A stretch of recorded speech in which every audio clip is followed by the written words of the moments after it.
ក្របួយក្មេងទំនើង6នាក់បង្ហោះម៉ូតូតាមផ្លូវនិងថតបង្ហោះអួតលើបណ្ដាញសង្គម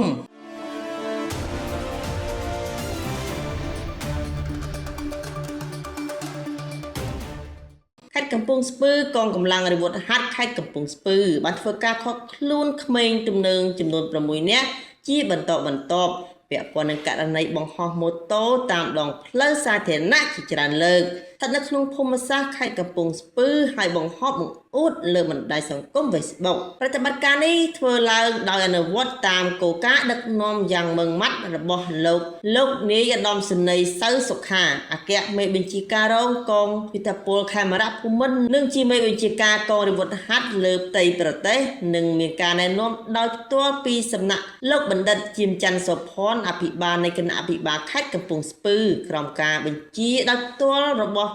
លោកឧត្តមសេនីយ៍ត្រីមេងស្រុនមេបញ្ជាការកងរាជអាវុធហត្ថខេត្តកំពង់ស្ពឺនិងសម្របសម្រួលនីតិវិធីពីឯកឧត្តមព្រះរាជអាជ្ញាអមសាលាដំបងខេត្តកំពង់ស្ពឺកាលពីថ្ងៃទី17ខែតុលាឆ្នាំ2025កម្លាំងមន្ទីរស្រាវជ្រាវនិងបង្ក្រាបបទល្មើសសហការជាមួយកម្លាំងមូលដ្ឋានកងរាជអាវុធហត្ថស្រុកសំរោងតងបានបើកប្រតិបត្តិការស្រាវជ្រាវនិងឈានដល់ការឃាត់ខ្លួនក្រុមក្មេងទំនើងចំនួន6នាក់ជាបន្តបន្ទាប់ពាក់ព័ន្ធនឹងករណីបង្ហោះម៉ូតូតាមដងផ្លូវសាធារណៈយ៉ាងអនាធបត័យធ្វើឲ្យប៉ះពាល់ដល់សណ្ដាប់ធ្នាប់សាធារណៈជាច្រើនលើកនៅក្នុងភូមិសាស្ត្រខេត្តកំពង់ស្ពឺហើយបានបន្តបង្ហោះបង្អួតលើបណ្ដាញសង្គមទំនាក់ទំនង Facebook ថែមទៀតផងមន្ត្រីកងរាជអាវុធហត្ថខេត្តកំពង់ស្ពឺបានបញ្ជាក់ថាក្មេងទំនើងទាំង6នាក់ដែលបានឃាត់ខ្លួនមានឈ្មោះទី1ឈ្មោះឈឿនហ៊ីសាភេទប្រុសអាយុ19ឆ្នាំមុខរបរជាកម្មកររោងចក្រ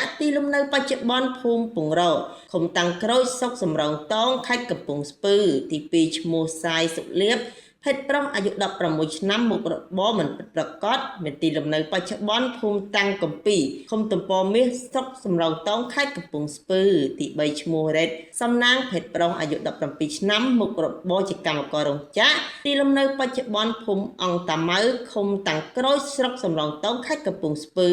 ទី4ឈ្មោះភឿនកក្កដាភេទប្រុសអាយុ17ឆ្នាំមុខរបរជាកម្មកររោងចក្រទីលំនៅបច្ចុប្បន្នភូមិទំព័រមាសឃុំទំព័រមាសស្រុកសំរោងតងខេត្តកំពង់ស្ពឺនិងទី5ឈ្មោះអឺដេសាភេទប្រុសអាយុ17ឆ្នាំមុខរបរមិនពិតប្រាកដទីលំនៅបច្ចុប្បន្នភូមិពងរឃុំតាំងក្រូចស្រុកសំរោងតងខេត្តកំពង់ស្ពឺនិងទី6ឈ្មោះអែមសុជាភេទប្រុសអាយុ16ឆ្នាំមុខរបរជាកម្មកររោងចក្រទីលំនៅបច្ចុប្បន្នភូមិអង្គតាម៉ៅឃុំតាំងក្រូចស្រុកសំរោងតងខេត្តកំពង់ស្ពឺក្រោយឃាត់ខ្លួនក្រុមក្មេងទំនើងខាងលើដកហូតវត្ថុតាងរួមមានម៉ូតូចំនួន2គ្រឿងម៉ាក Honda C125 ស៊េរីឆ្នាំ2025ពណ៌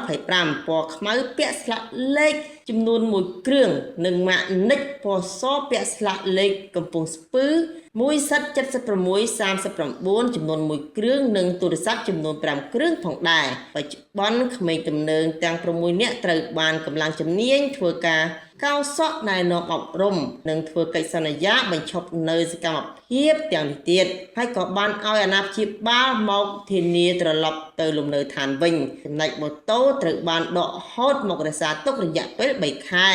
បញ្ជាការដ្ឋានកងរាជអាវុធហត្ថខេត្តកំពង់ស្ពឺជាបណ្ដោះអាសន្នសិន